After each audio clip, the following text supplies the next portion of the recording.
walk along the forest,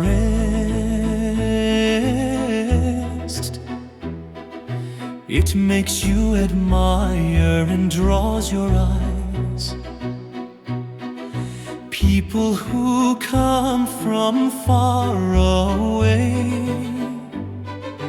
do not want to leave Talas.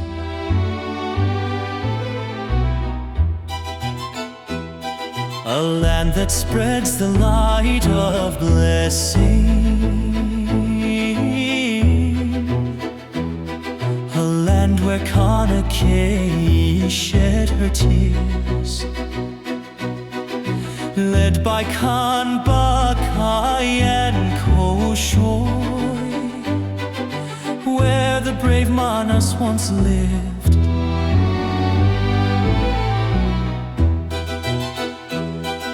A land where the white falcon soared, whose name was heard by the world. With its high peaks, Talas is the land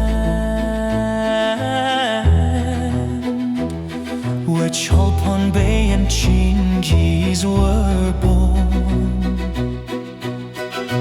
Playing our Shelmerk until dawn, moonlit nights suit us well.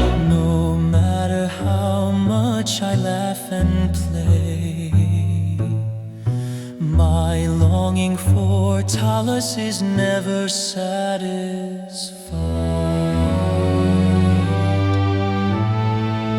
My longing for Talas